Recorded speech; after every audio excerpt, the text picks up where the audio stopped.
আসসালামু আলাইকুম সবাইকে। আজকে আমি রাঁধুনি হালিম মিক্স প্যাকেট দিয়ে ঘরোয়া পদ্ধতিতে হালিম তৈরি করে দেখাবো। আপনারা সবাই অবশ্যই ঘরে ট্রাই করবেন। এই পদ্ধতিতে হালিম রান্না করলে হালিম খুবই সুস্বাদু হয়। চলুন কথা না বাড়িয়ে রান্নায় চলে যাই।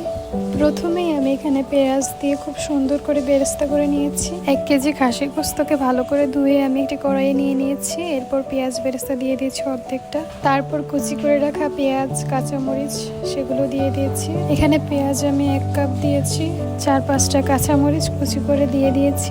এরপর এখানে আমি আদা বাটা দিয়েছি 2 টেবিল চামচ, সরিষা বাটা দিয়ে দিয়েছি 1 টেবিল চামচ, রসুন বাটা দিয়ে দিচ্ছি 2 টেবিল চামচ পরিমাণ, টক দই দিয়ে দিলাম 1 টেবিল চামচ। তারপর এখানে 1 চা চামচের মতো সয়া সস দিয়ে দিলাম। এরপর 2 চা চামচ জিরের গুঁড়ো, এখানে আমি 1.5 চা চামচের মতো শুকনো মরিচের গুঁড়ো দিয়ে দিয়েছি। আপনারা চাইলে ঝাল অনুযায়ী কম বেশিও দিতে পারেন।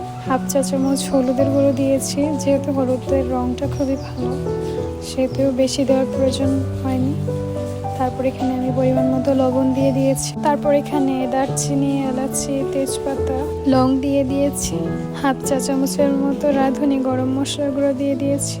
ধনিয়া গুঁড়ো দিয়ে দিচ্ছি 1.5 চা চামচের মতো। 1/2 চামচের মতো কালো গোলমরিচের গুঁড়ো দিয়ে দিলাম। আর একটুখানি দিয়ে দিলাম কাশ্মীরি লঙ্কার গুঁড়ো। এইটি রান্নায় একটা সুন্দর কালার হওয়ার জন্য ব্যবহার করা হয়। কাশ্মীরি লঙ্কার গুঁড়ায় তেমন একটা ঝাল থাকে না। 1/2 কাপের মতো সরিষার তেল দিয়ে দিলাম। মাংসটাকে এখন ভালো করে মাখিয়ে নেব।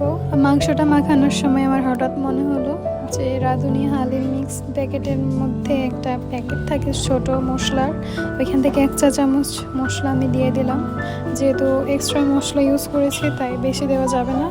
তারপর এখানে একটু পানি দিয়ে দিলাম। এই তো ঢাকনা দিয়ে চুলায় বসিয়ে দিলাম। তারপর এখানে গরম পানি বসাবো এই হালিম প্যাকেটটা ভিজানোর জন্য। এই যে প্যাকেটের পিছনে রন্ধন প্রণালীটাও দেওয়া থাকে। মাংসটাকে মাঝে মাঝে নেড়ে দিতে হবে, না হলে নিচে লেগে যাওয়ার ভয় আছে। এই যে ফুটন্ত গরম পানি একটা বোলে নিয়ে আমি হালিম মিক্সের প্যাকেটটা ঢেলে দিলাম। সম্পূর্ণ 1 ঘন্টার মতো এটা ভিজতে রেখে দেব। এর ফাঁকে আমার মাংসটা রান্না হয়ে গেছে। এখন ভিজিয়ে রাখা হালিম মিক্সটা দিয়ে দেব। এটা দেওয়ার পর ভালো করে নেড়ে চেড়ে দিতে হবে যাতে মশলাটা ভালো করে মিক্স হয়। ভালো করে নেড়ে চেড়ে এটাকে ঢাকনা দিয়ে রেখে দেব উতরানোর জন্য। উতরানোর পরে আমি এখানে রাঁধুনির যে মশলাটা ছিল এটা দিয়েছিলাম, ভিডিওতে ক্যাপচার হয়নি। এরপর পানিটা ঘন হওয়া পর্যন্ত অপেক্ষা করেছিলাম। এই তো এখন আমার হালিমটা একদম রেডি।